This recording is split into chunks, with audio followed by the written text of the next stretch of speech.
Hello folks, this is Mighty Scon here with another episode of Feed the Beast Revelation, and we are now on episode 29.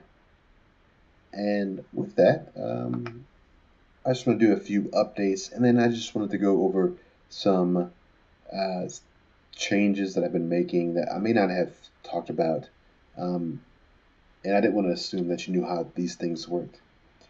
So the first thing I wanted to talk about is the processing of the ores. I do have two sets of ore processing. One deals with nuclear craft stuff, and I actually expanded it out to deal with other things. And then I have my normal processing, and they all come from this chest. And so anything that comes in this chest as an ore goes through the system. Anything that's not will actually just pipe right into the main ME system here. And then everything else comes back from these outputs into this. And so that's just how the system works. It's just a basic rundown. But I wanted to talk about some of the upgrades. So as you can see, these corners are kind of green. That means they've been upgraded to the highest tier. So if you look at the tooltip in the top center, it says resonant. It says pulverizer resonant. And so I've upgraded this thing to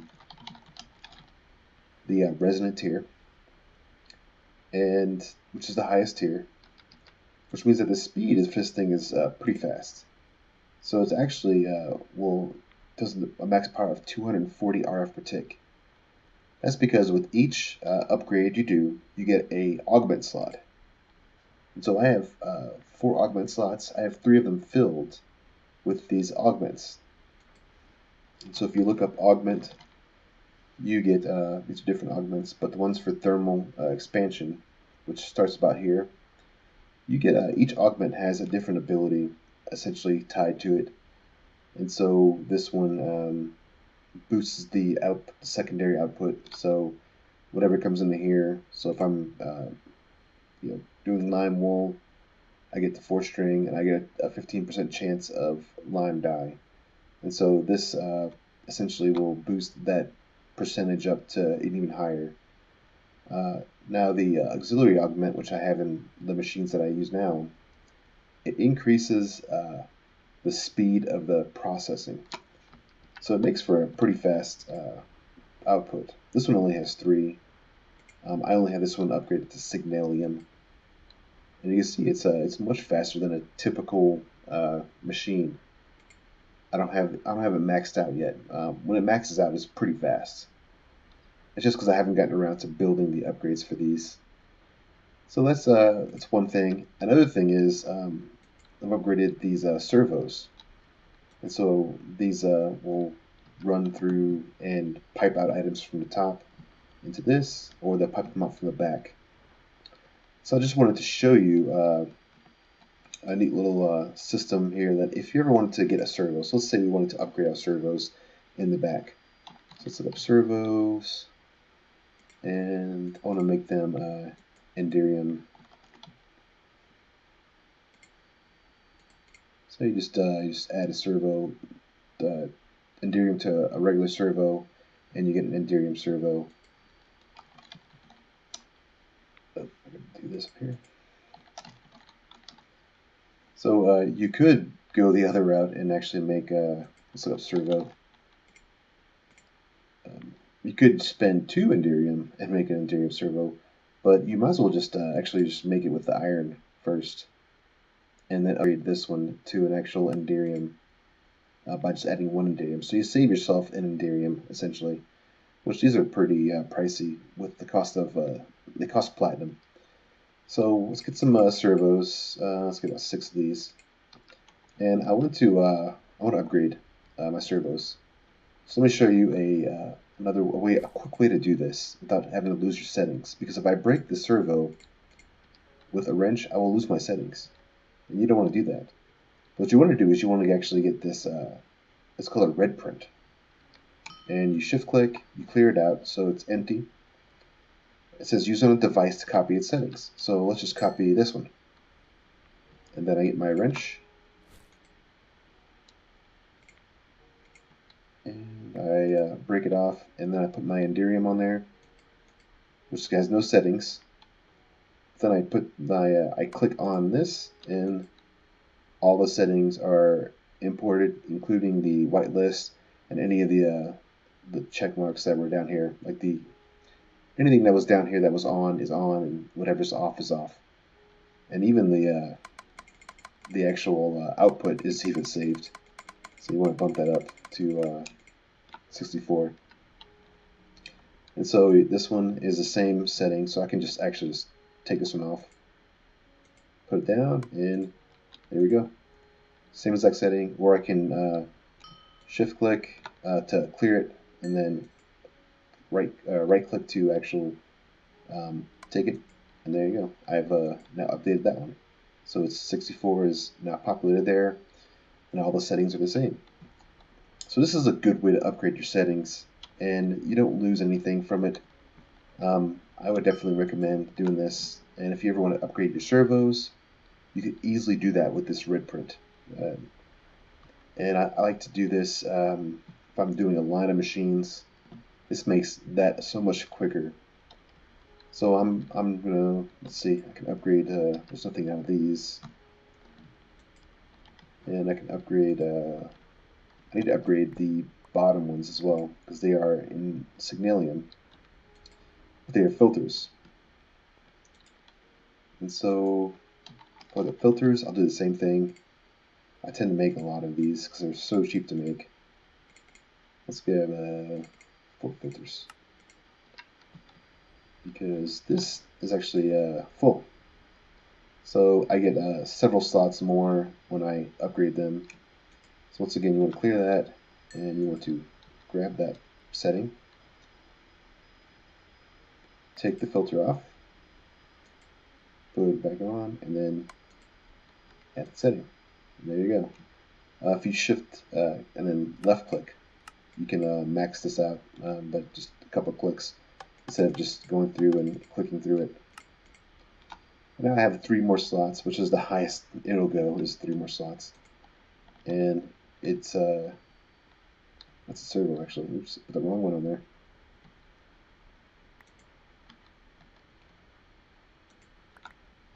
Okay. Let's grab this.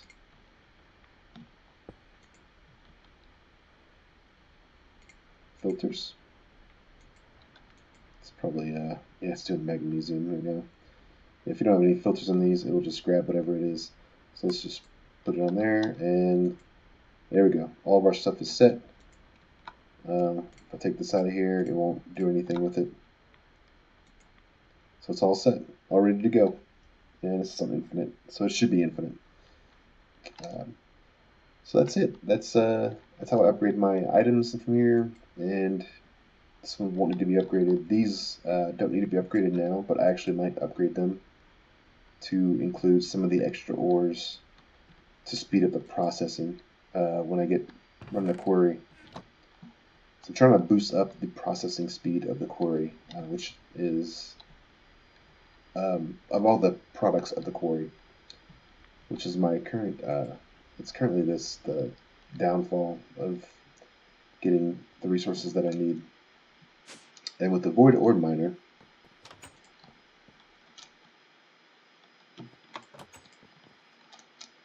I'm trying to automate this as well.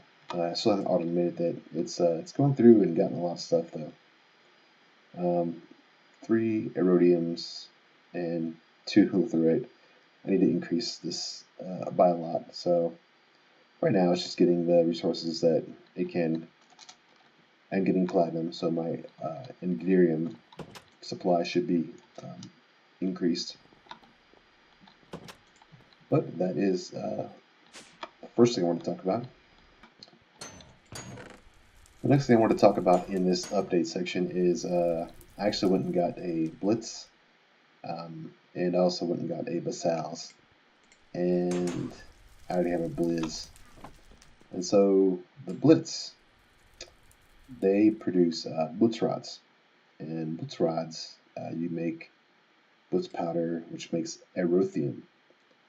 And Erothium is does a lot of things, but what I really want to do is get the Erothium Zephyrium.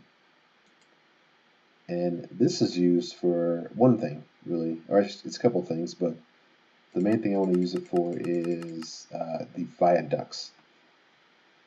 So viaducts are pretty neat, and what you do is you can transfer players.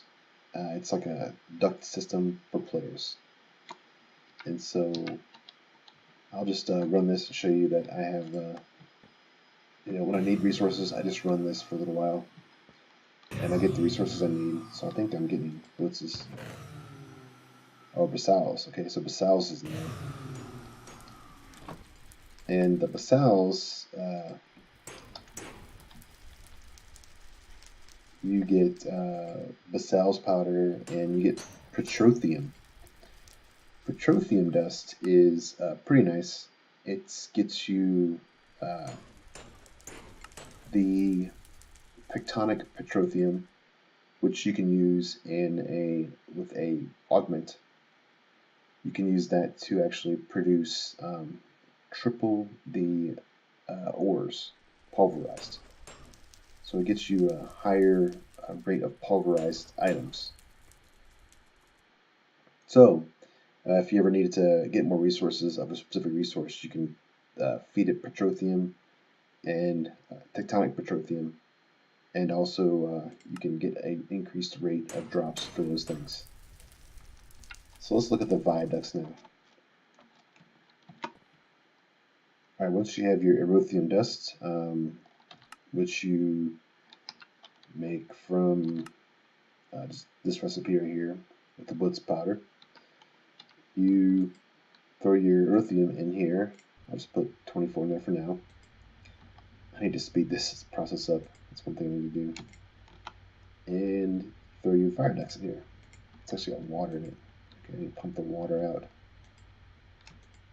Good thing is about this system is that you can just fill up this container, the tank that you had in there, you can just fill it back up and dump it out.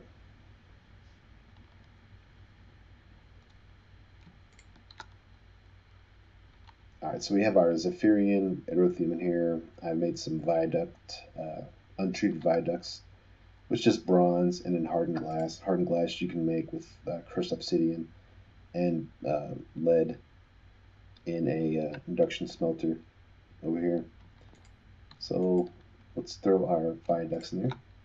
I just want to show you how these work, because as I'm expanding my base, I'm needing to not have, this is great, but I want to have ways to get to other places outside of just this, just the up and down section here. And these don't always work as good as some of the other blocks do, but so I'll make some viaducts, and then we'll place them down. I just want to show you a quick summary of how these work. Okay, this is just a demonstration. I just want to show you how this works. So get out your crescent hammer, and then you just open it up. So now we have an opening. And if I were to click on it, I can change the name essentially, and like you can put some kind of icon in there, like say we call this erothium, and let's just call this home, whatever. And so we have our home erothium. And let's go over here and let's open up another hole. And so we have home. So now we have a home link. Oops, just don't know what happened there. And let's call this one base, or let's just call this power room.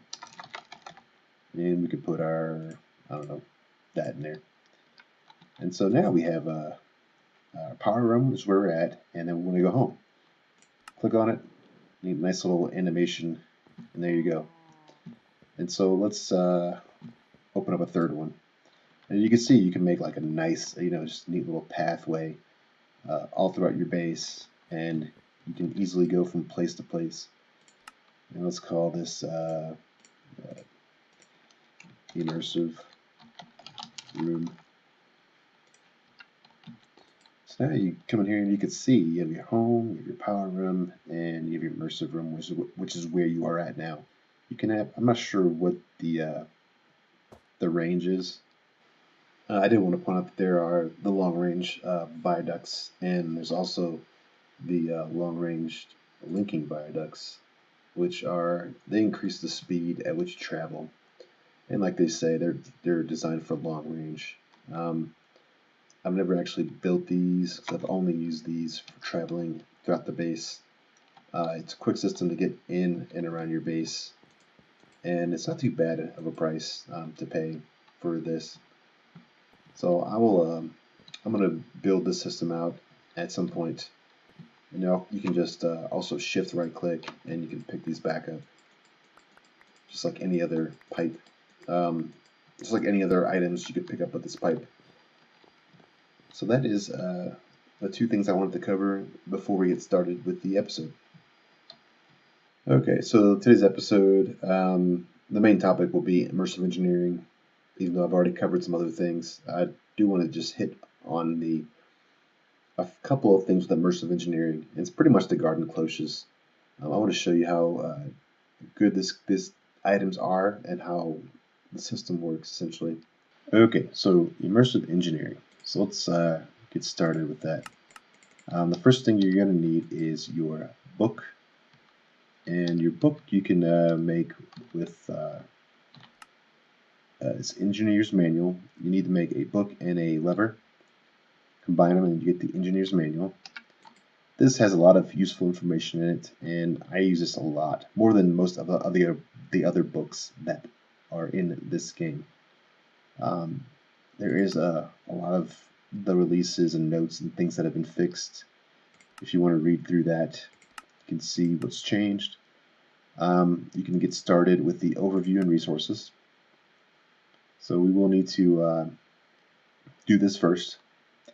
The first thing we will need to make is a coke oven, and you can read about it, but pretty much you just need the creosote oil. So I actually had to make this early on in this series because I needed to trade stuff with the villagers nearby. So I already have creosote oil buckets because I had to dump that out earlier. You will need to make a hammer. So you need to make your engineer's hammer, which that is just iron, string, and sticks. And so you make that, get your engineer's hammer, and you also make your coke oven brick.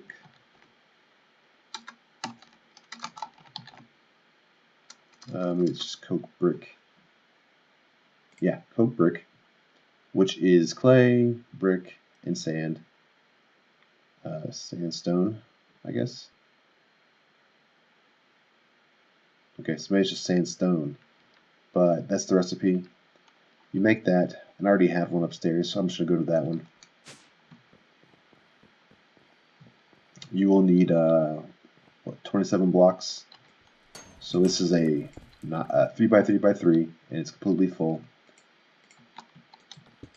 And there you go. You have your structure. And you just take your hammer and you do a right click, and now it's active. So it's a coke oven. You can drop in coal, and it will make coal coke. So you drop in coal, you get coal coke, and I think you can make wood will make charcoal, and this produces a little bit of creosote. You get a lot more from blocks of coal, and so this is how you make creosote essentially. And of course, you get also get the coal coke byproduct as well from that. And so I have a decent amount of creosote. Once you have your creosote, you take a bucket, and you will need some planks. So let's get some planks. I have no planks, don't I? So let's get some planks from up here.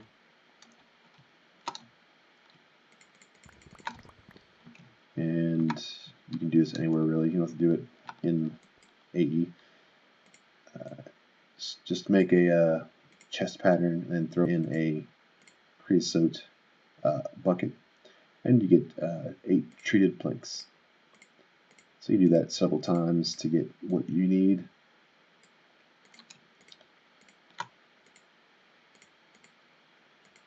And then we'll have enough to make the first thing that we need for our objective, which is the garden cloche.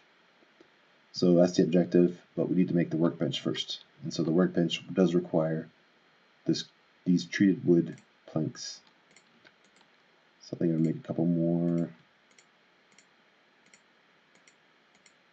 And then I will be, oh, I think I'm done. Okay. Okay, so you have your planks, and you can actually make treated sticks from this, but you'll need some. You need to make a workbench first. So if we look at our manual, we go to the construction section. So this is like the basics. This is like the second level, and this is third level, fourth, fifth, sixth, and so on and so forth.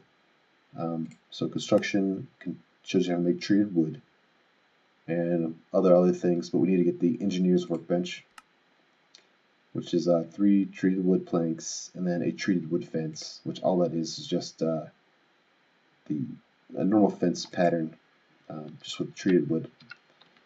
So let's make that real quick. Let's make the treated wood fence, and then we can make our engineer's workbench, which is this one. Requires a regular workbench. And there we go. We have our first item made in Immersive Engineering, besides the Coke oven. This is the first official item, I guess. And let's drop this down. Actually, I'll probably put it upstairs. Let's put it in our room that we are using for Immersive Engineering.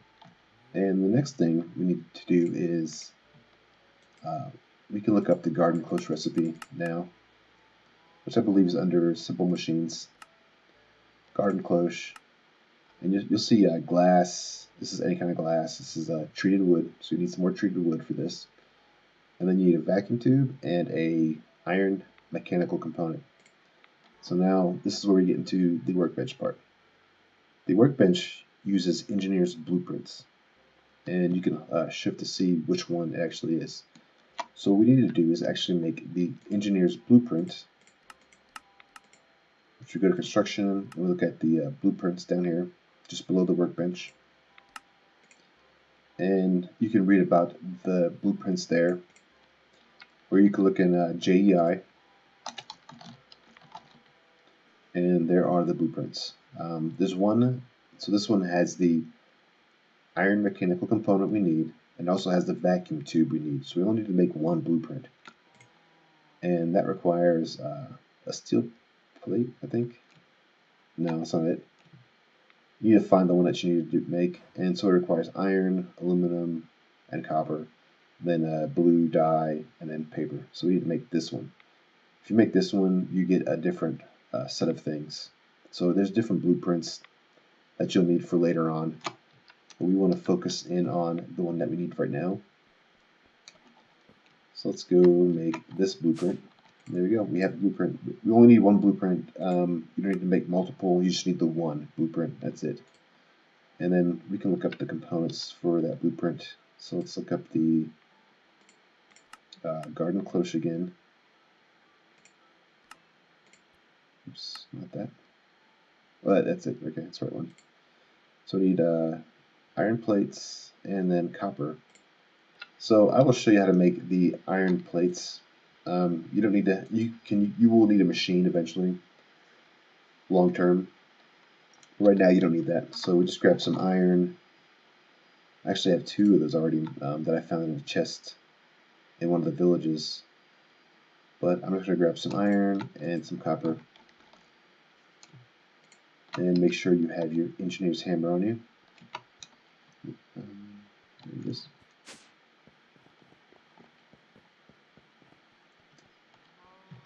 Alright, Alright, so you go to your workbench, you place in your blueprint, and you can see the different recipes that you can make with that blueprint. But what we need to do is take our hammer, put it in our inventory, and we want to make,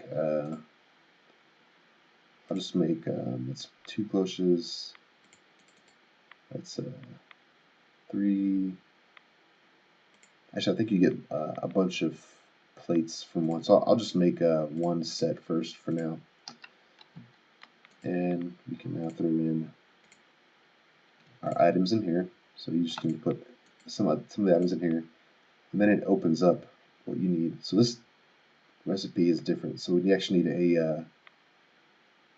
a glass and 2 copper wires and 1 redstone. So we need we need this copper wires, which we'll get to in a second.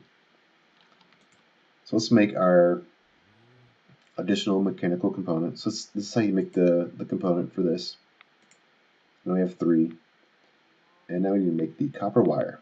So the copper wire, which is here, comes from just shears, or you can use engineering wire cutters, and then copper plates.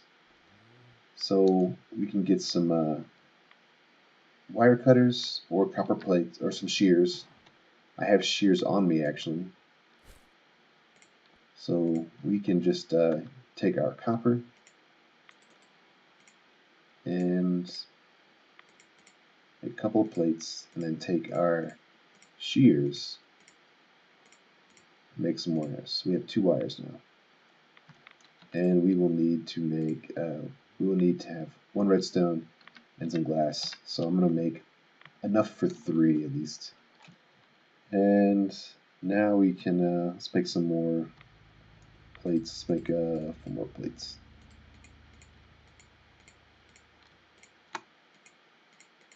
And then take our shears, make some wires.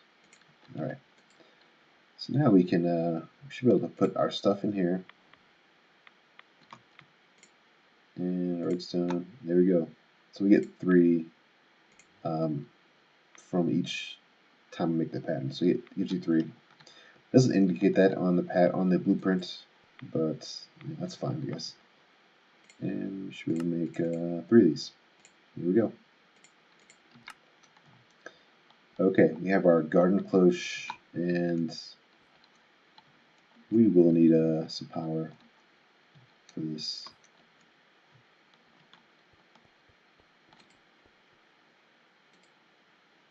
So let's make a couple of power cells.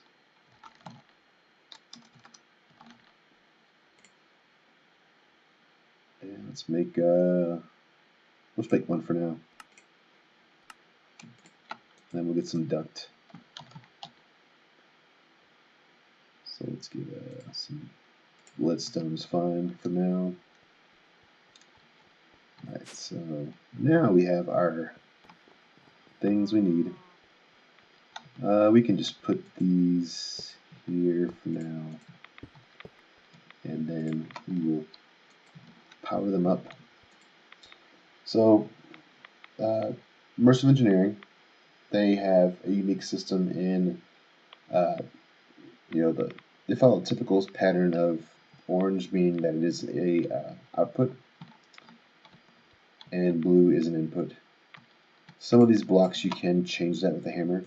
So you can say, I want to make this blue. This particular block you cannot. You can switch it around with your wrench. You can change the direction that it's facing. So this is the front really, and then the back has the outputs essentially. So you will need to power from the top. So I should have made a linking card.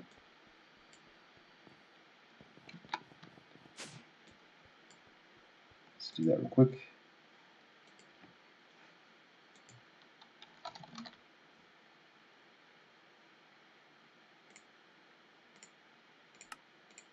And then we can, let's get some item ducts. And then some dirt. actually we can let's get our seeds that we want to make. So let's get some we'll do canola first, and then we'll do tomato. Actually, I'll even do a orchid.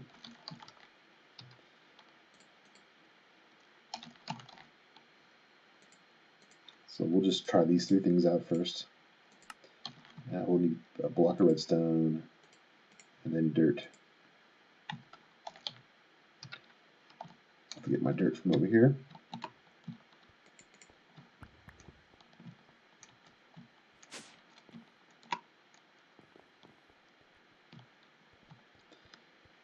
Okay, so we have our power cell. Well, let's go link the card first.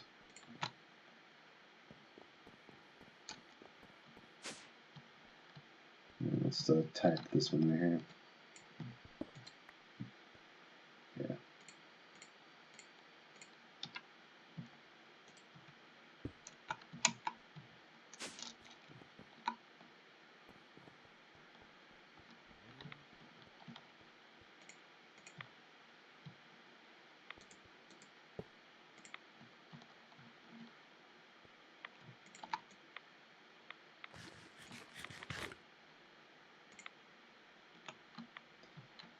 Okay, so just to recap what we need.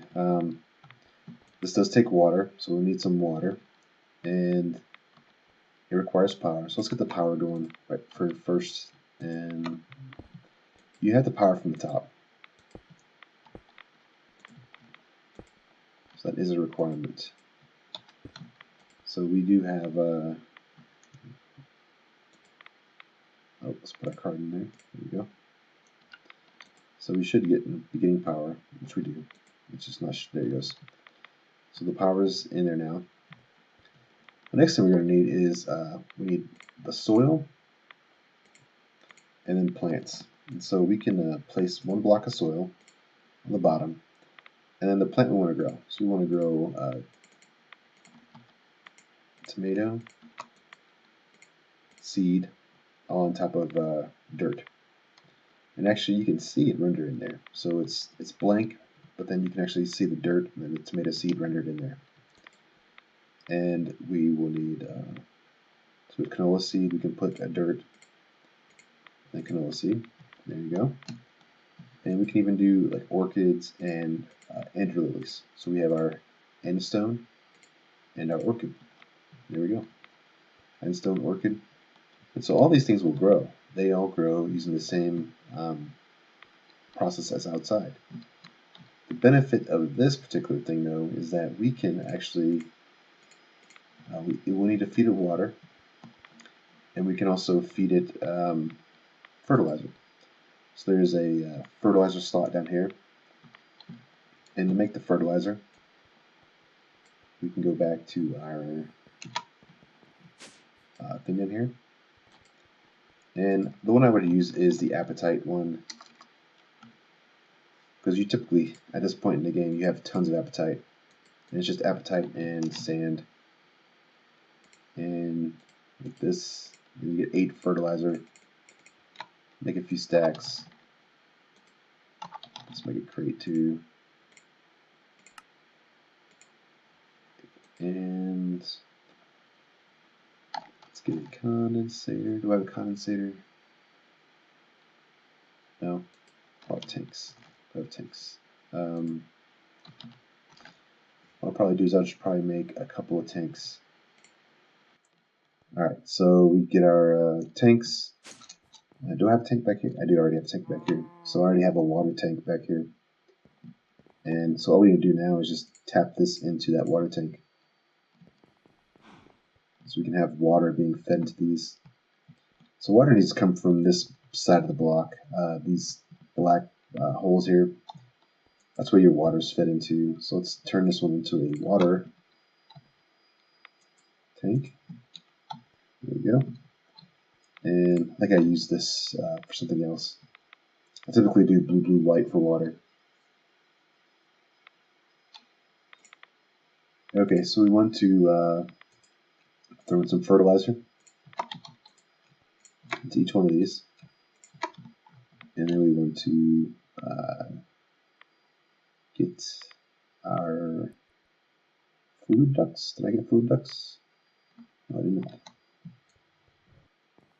And then we can just pipe all the water in.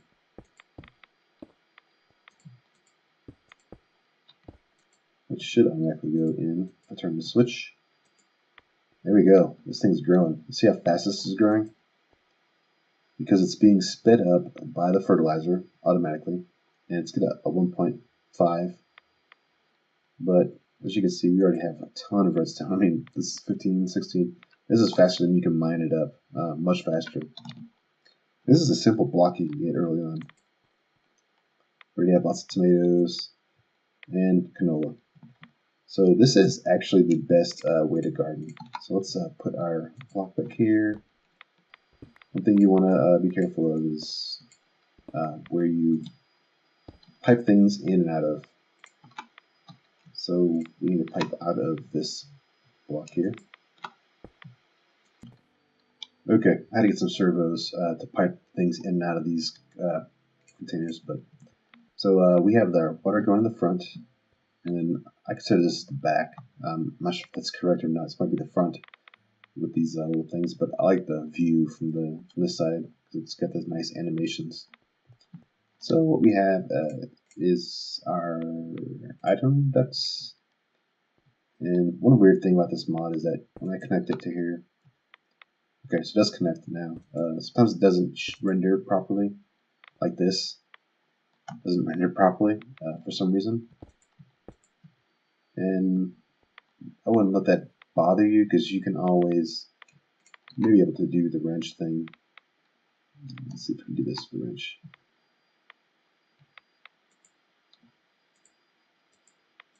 Now, so what you can do though is get your signaling, your whatever server you have, and then just kind of put it on like that.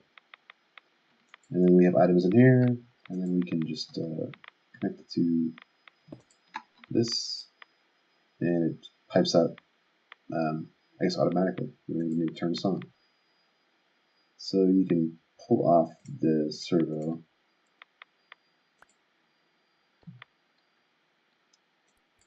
You should be able to connect to this. I don't know, it's weird. This one renders fine, and it's just piping out of there.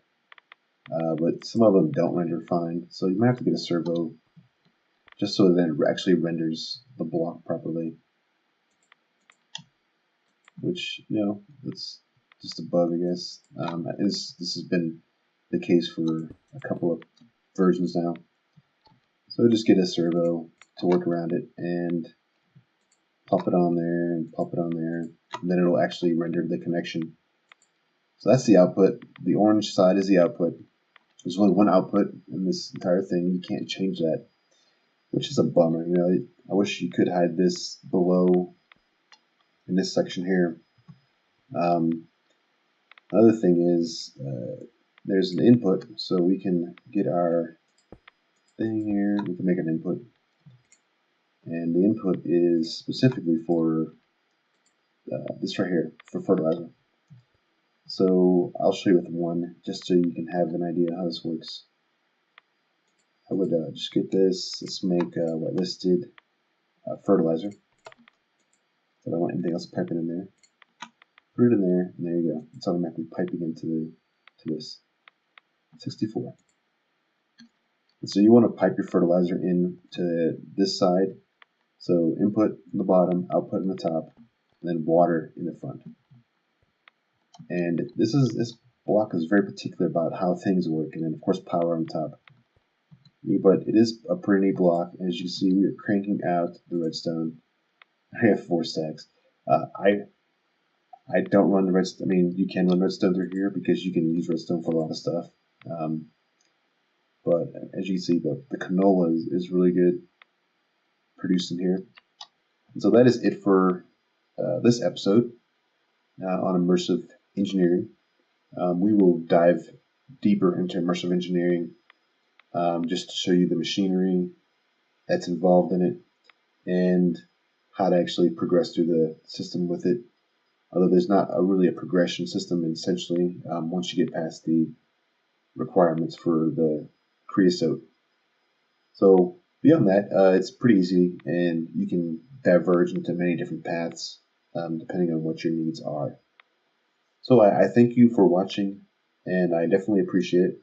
I hope you learned something in this episode. Thanks again, and bye.